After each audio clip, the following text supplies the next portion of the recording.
Hey guys, we are back again. We are so excited to continue the conversation.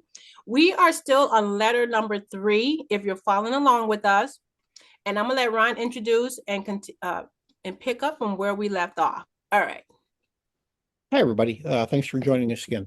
So last time we kind of left off about Christ talking about, we need to get grounded. We need to put the science, we need to put the reality together and throw in a lot of dash actually of all there is. And it all comes together. It all works. It's not one-sided. It's not all physical world. It's not all spiritual. It's together and it's all within all of us.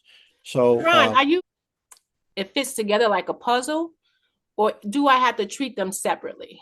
you can look at it separately, but it does all fit together. Yes. Nice, nice. Okay. Definitely. And the last thing that Christ was saying here was saying, that he came initially in these letters and he started talking about what he saw in the desert and how he could see through things and he could see the cellular structure of things and the shimmer and how the atoms and electrons, which are 99.999 whatever space between them when they're revolving around to form the earth, the floor underneath you, the clothes on yourself, your own person, whatever. It's all the same, built from the same stuff, right? And it's all put together with the God force behind it to create these illusions with these little tiny particles that make our world what it is. Okay. And he's saying, look, I brought you the knowledge here or the explanation to how this stuff all happens. Put it together, folks. It's not one way or the other. And the other thing he point with leading off into where we're continuing the conversation today is he's saying again, I did not come to earth to introduce a new religion or a higher moral code than that was given by Moses. My purpose was to bring a new perspective of God, quotes, as a creator and understanding of the existence itself. And out of that knowledge of how everything comes together will come a new way of life. Ron, read that last part one more time. All right. I did not come to earth to introduce any religion or higher moral code than that was given by Moses in the Ten Commandments. His true purpose was to bring a new perception of God as a creator, an understanding of the existence itself. And he's referring to God as itself because God is everywhere. It is within us. It is within our world. It's within the universe. And out of that knowledge, we'll have a new way of life. Creator, because I know that's a huge buzzword in today's society, right? Mhm. Everyone wants to be a creator of some sort. Social media creator, a creator at work, influencer creator, a creator in your home repair, a creator as a mom, creating new avenues for your child. And just to hear that this is part of what God plan is, or it rolls all into one, it makes me think that this is not new. No, it's as old as everything is. I, I sound like one of the young people. Really? Oh, and he's saying here, the correct attitude for those of us in the third millennium now, okay?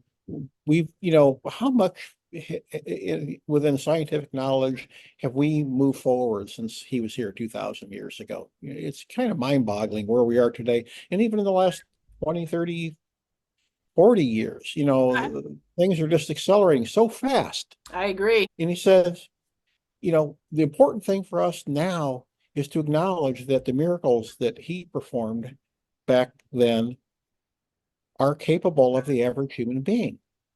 Mm. We all have this potential within us.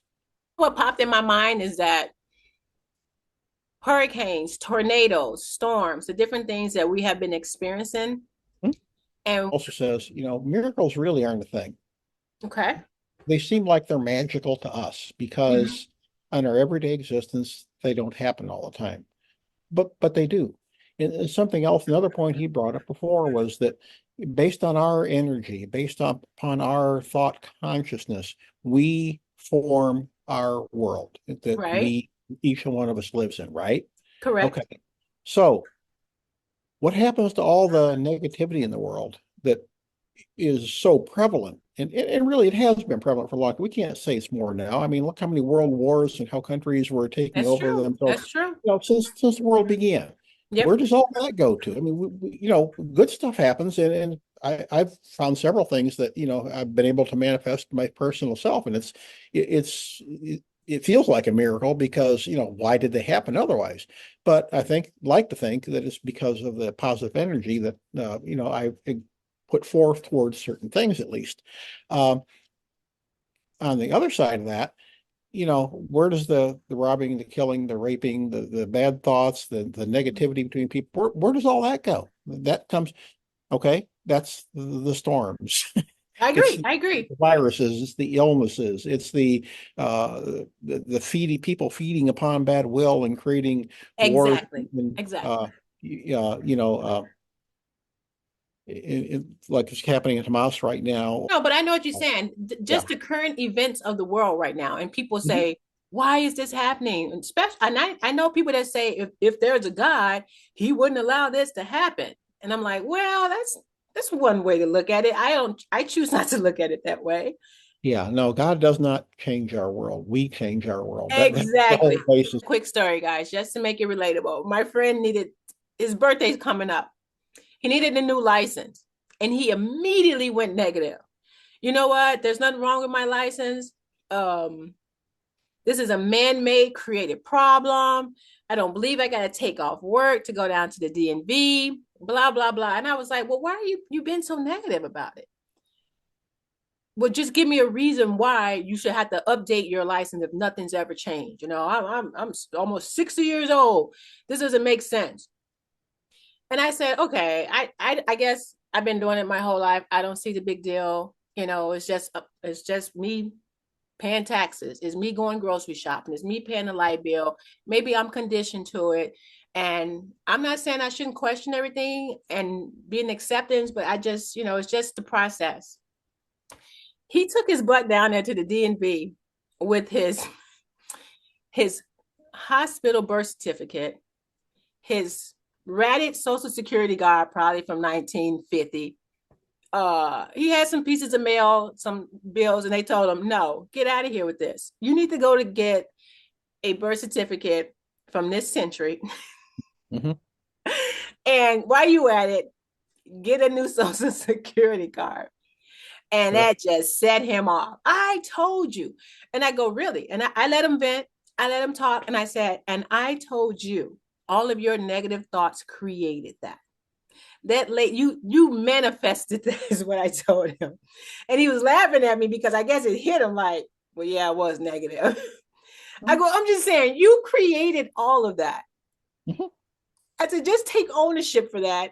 I'm Yep. not saying it was not gonna happen. Honestly, I think you should get an up-to-date birth certificate. The one from the hospital, that handwritten one that Yeah. you have in a plastic sleeve, Yeah. it They may don't work. not suffice. And yeah, I guess the final point that he wants to make here, or we'll get through it. Uh, yeah, how many people, and you're reading this, do you believe Christ walked on water? Yes. Okay, you do. You're a believer. Okay. Well, there's a lot of people that probably doubt that, and I Right. think he picked up on that, and he's picking on this particular parable right Right, right, now. right. He said, "Was it true that he really walked on water when the disciples spurred the boat?"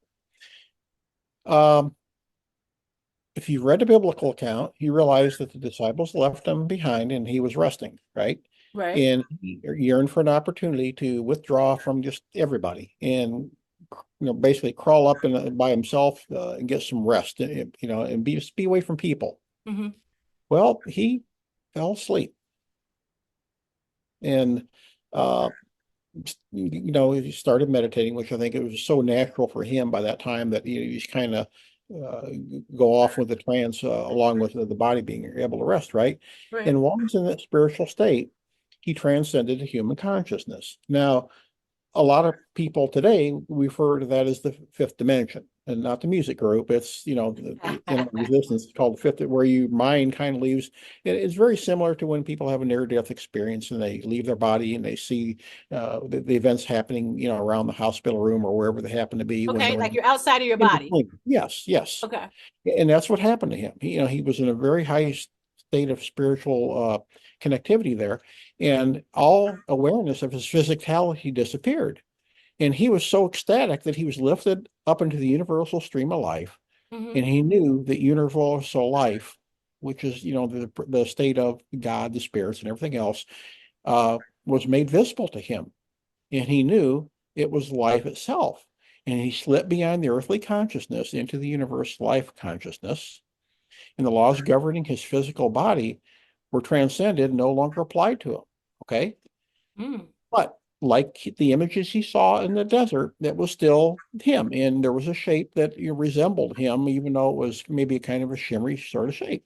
And he said he really wanted to move about with this new transcendent state. Okay. And he found himself floating out of his cave. And Mm. he could see the disciples out in the distance on the lake. And he knew they were in trouble because remember, the storm came up Yep. and they Yep. were calling for him. So effortlessly, he floated down the hill toward the shore and began to regain contact with his normal concerns. So he was kind of in between. You could sort of see him. Uh, in this case, he said his disciples found him coming to rest on the water, although he was still in a condition where he would realize that he was life individualized Mm. and his body was suffused with life power, and he continued to lighten and transform the atomic structure of his physical state. Again, like in the condition he was in, was when he was in the desert and he saw a rock or a rodent or something else, and he could see the kind of the tell what it was, but it wasn't really hard and firm like Right. Right. Right. we see and experience this right now. And that's how he presented himself going out there to help them in the lake that day. Wow. And yes, we can all do that. I know practitioners myself right now who regularly go into the fifth dimension and they can leave their bodies and either explore the earth or actually go to different worlds. Is it Because now, Ron? once Is you, that similar to dream state? Because I've the first thing that yeah, came to mind is examples of people telling me how they was, I guess, dreaming and they could see them doing certain stuff, like they had separated of some sort, you know? I don't know what dimension dreaming is, if that's fourth, but this Right. is one step beyond that, basically. Yeah, where you can Wow. get out and freely move about. And I think for most people, probably if it does happen, it does happen during sleep. Our Okay. subconscious Okay. takes us away.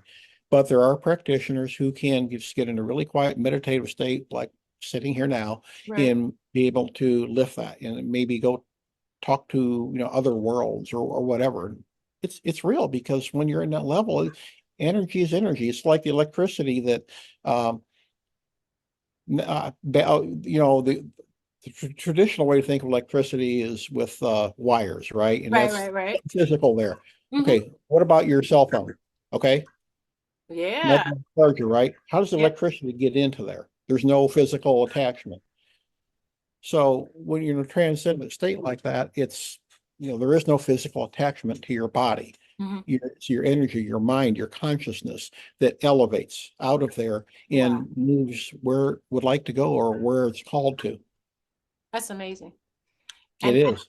and I hope you guys kind of can follow along and think back to the different examples or things you've read or saw on TV or books you've read where people have actually explained in detail the fifth dimension or their experience with the fifth dimension because I myself believe in it.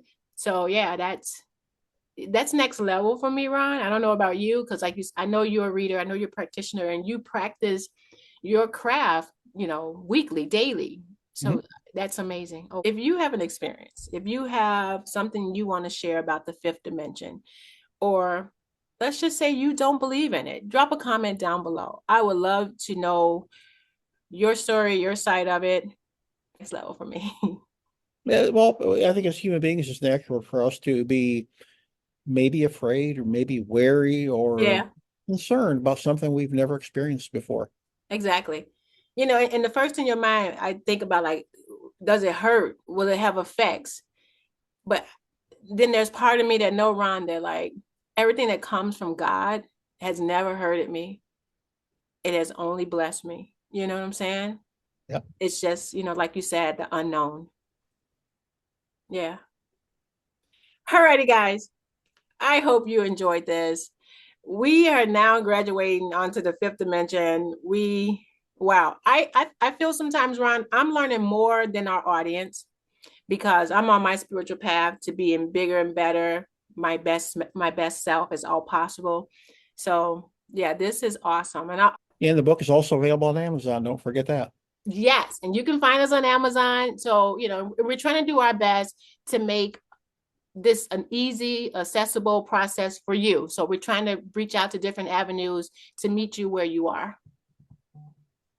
So yeah, in closing here, I want to paraphrase what this final sentence says in this part of the letter. It says, "You must understand that hearing and thinking in the human conscious state and the ascension to the transcendent realization of universal life belong in two differently dimensions of being, but they are achievable by all." So, like, comment, and subscribe. We will see you guys in our next video. I'll let Ron say goodbye. And again, thank you guys for watching. All right. Thanks everybody for tuning in. We'll be back soon. Thank you.